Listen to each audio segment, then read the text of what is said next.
ಡಾಲಾಯ್ತ್ ಅವರ ಸಾರಥ್ಯದಲ್ಲಿ the Friday times news.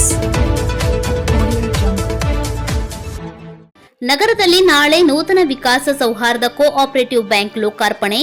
Vishwanath Hiremath. ಹೊಸಪೇಟೆಯ Vikas bank ತನ್ನ 16ನೇ ಶಾಖೆಯ ಮೂಲಕ ಗದಗ ನಗರದಲ್ಲಿ ಇಂದು ಪಾದಾರ್ಪಣೆಯನ್ನ ಮಾಡಲಿದೆ. ಇತ್ತೀಚೆಗಷ್ಟೇ ತನ್ನ ಬೆಳ್ಳಿ ಹಬ್ಬ ಆಚರಿಸಿಕೊಂಡಿರುವ ವಿಕಾಸ್ ಬ್ಯಾಂಕ್ ತನ್ನ 27 ವರ್ಷಗಳ ಸಹಕಾರಿ ಯಾತ್ರೆಯಲ್ಲಿ ಅನೇಕ ವಿನೂತನ ವಿಚಾರಗಳಿಗೆ, ಚಿಂತನೆಗಳಿಗೆ ಮುನ್ನುಡಿ ಬರೆಯುತ್ತಾ ಬಂದಿದ್ದು, ಇಂದು ನಗರದಲ್ಲಿ ವಿನೂತನ ಶಾಖೆ ಆರಂಭವಾಗುತ್ತಿದೆ ಎಂದು ಬ್ಯಾಂಕ್ ಅಧ್ಯಕ್ಷ ವಿಶ್ವನಾಥ್ ಹಿರೇಮಠ್ ಹೇಳಿದರು.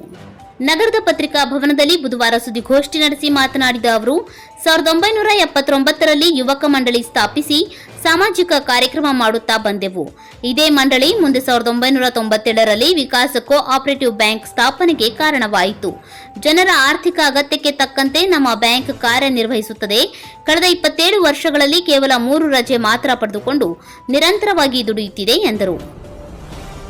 ಶಾಖೆಯ ಉದ್ಘಾಟನಾ ಕಾರ್ಯಕ್ರಮದ ದಿವ್ಯ ಸಾನ್ನಿಧ್ಯವನ್ನು ವೀರೇಶ್ವರ ಪುಣ್ಯಾಶ್ರಮದ ಪೀಠಾಧಿಪತಿ ಪರಮ ಪೂಜ್ಯ ಡಾಕ್ಟರ್ ಕಲ್ಲಯ್ಯಜ್ಜನ್ ಅವರು ವಹಿಸಿಕೊಂಡು ಉದ್ಘಾಟಿಸಲಿದ್ದಾರೆ. ಗದಗ ಜಿಲ್ಲಾ ವಾಣಿಜ್ಯೋದ್ಯಮ ಸಂಸ್ಥೆಯ ಅಧ್ಯಕ್ಷ ಈಶ್ವರಪ್ಪ ಮುನವಳ್ಳಿ ಸೇರಿದಂತೆ ಹಲವು ಗಣ್ಯರು ಮುಖ್ಯ ಅತಿಥಿ ಸ್ಥಾನ ವಹಿಸಿಕೊಳ್ಳಲಿದ್ದಾರೆ ಎಂದು ಮಾಹಿತಿ ನೀಡಿದರು. 2008ರಲ್ಲಿ ಕೆಸಿಸಿ ಬ್ಯಾಂಕ್ ತೊಂದರೆ ಆಗಿದ್ದಾಗ ಅದನ್ನು ನಮ್ಮ ಬ್ಯಾಂಕ್ ಜೊತೆ ಮರ್ಜ್ ಮಾಡಿಕೊಂಡು ಯಶಸ್ವಿಯಾಗಿ ಮುನ್ನಡೆಸಿಕೊಂಡು ಹೋಗುತ್ತಿದ್ದೇವೆ. ಗ್ರಾಹಕರಿಗೆ ಯಾವುದೇ ಸಮಸ್ಯೆ ಆಗದಂತೆ ನೋಡಿಕೊಂಡು ಹೋಗುತ್ತಿದ್ದೇವೆ.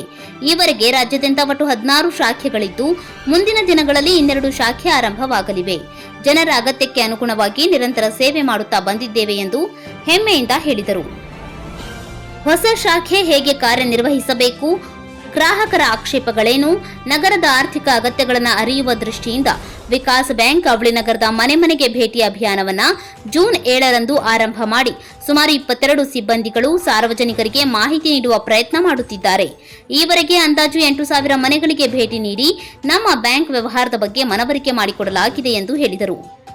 ಈ ಸಂದರ್ಭದಲ್ಲಿ ಎಂ ವೆಂಕಪ್ಪ, ಅನಂತ ಜೋಶಿ, ಅಮೃತ್ ಜೋಶಿ, ಸತ್ಯನಾರಾಯಣ ರಾವ್, ಅಶ್ವಿನಿ ದೇಸಾಯಿ, ಗಣೇಶ್ ಪಾಟೀಲ್, ಸುಷ್ಮಾ ಸೋಮರೆಡ್ಡಿ ಸೇರಿದಂತೆ ಅನೇಕರು ಉಪಸ್ಥಿತರಿದ್ದರು.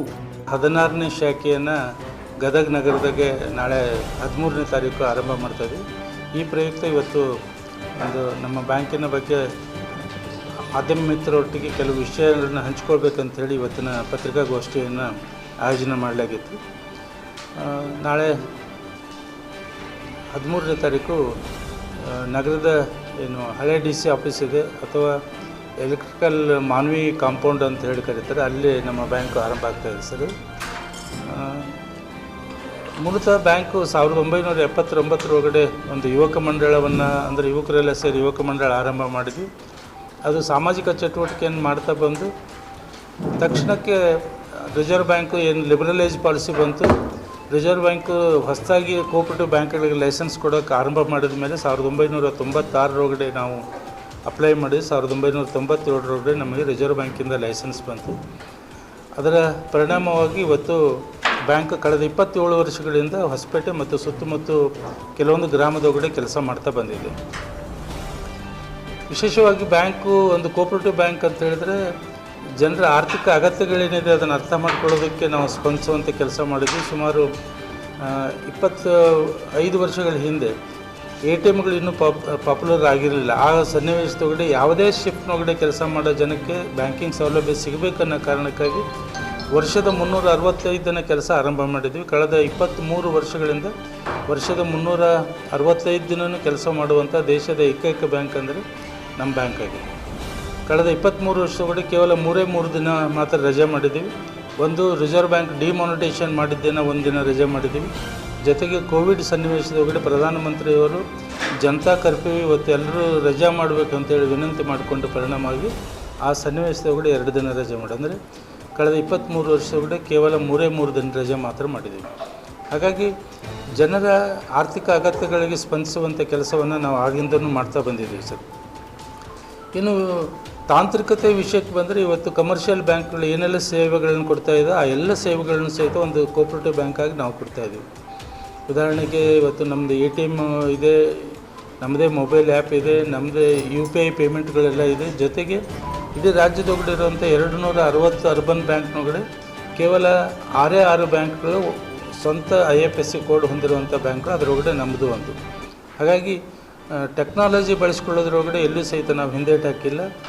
ಅದಕ್ಕೆ ಅದನ್ನು ಮಾಡಿದ್ವಿ. ಜೊತೆಗೆ ಸಹಕಾರಿ ಕ್ಷೇತ್ರದೊಳಗಡೆ ಒಂದಿಷ್ಟು ವಿಶ್ವಾಸ ಮೂಡಿಸುವಂಥ ಕೆಲಸಗಳನ್ನು ಸಹಿತ ನಾವು ಮಾಡಿದ್ದೆವು. 2008 ನಿಮಗೆಲ್ಲ ಗೊತ್ತಿದೆ, ಈ ಭಾಗದೊಳಗಡೆ KCC ಬ್ಯಾಂಕ್ ತೊಂದರೆ ಒಳಗಾದಾಗ, ಅರ್ಬನ್ ಬ್ಯಾಂಕ್ಗಳು ಮುಚ್ಚುವಂಥ ಪರಿಸ್ಥಿತಿ ನಿರ್ಮಾಣ ಆದಾಗ, ಹುಬ್ಬಳ್ಳಿ ಒಳಗಡೆ ಜೈನ್ ಕಮ್ಯುನಿಟಿ ಇರೋದು ಅಭಿನಂದನ್ ಕೋಆಪರೇಟಿವ್ ಬ್ಯಾಂಕ್ ಅಂತ ಇತ್ತು.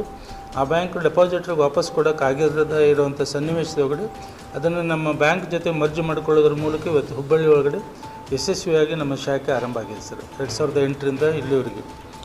ಅದೇ ಮಾದರಿ ಒಳಗಡೆ 2022 ಬೀದರ್ನೊಳಗಡೆ ಒಂದು ಬೀದರ್ ಮಹಿಳಾ ಕೋಆಪರೇಟಿವ್ ಬ್ಯಾಂಕ್ ಇತ್ತು.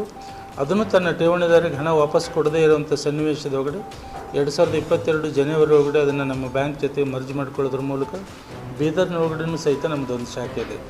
ಅಲ್ಲಿರುವಂಥ ಎಲ್ಲ ಠೇವಣಿದಾರರ ಠೇವಣಿ ರಕ್ಷಣೆ ಅಂತ ಮಾಡುವಂಥ ಕೆಲಸವನ್ನು ಮಾಡಿದ್ವಿ ಮತ್ತು ಎಲ್ರಿಗೂ ವಿತ್ ಇಂಟ್ರೆಸ್ಟ್ ವಾಪಸ್ ಕೊಟ್ಟಿದ್ದೀವಿ. ಹಾಗಾಗಿ ಯಾವುದೇ ಗ್ರಾಹಕರಿಗೆ ಯಾವುದೇ ರೀತಿಯ ಲಾಸ್ ಆಗದೇ ರೀತಿ ಒಳಗಡೆ ನಾವು ನೋಡ್ಕೊಂಡಿದ್ದೀವಿ ಸರ್. ಇದಲ್ಲದೆ ಒಟ್ಟು ರಿಸರ್ವ್ ಬ್ಯಾಂಕ್ ಕಳೆದ ವರ್ಷ ನಮಗೆ 10 ಶಾಖೆಗಳನ್ನ ಆರಂಭ ಮಾಡೋದಕ್ಕೆ ಅವಕಾಶ ಮಾಡಿಕೊಟ್ಟಿದೆ ಸರ್. ಲೈಸೆನ್ಸನ್ನು ಅಲಾಟ್ ಮಾಡಿದ್ರು.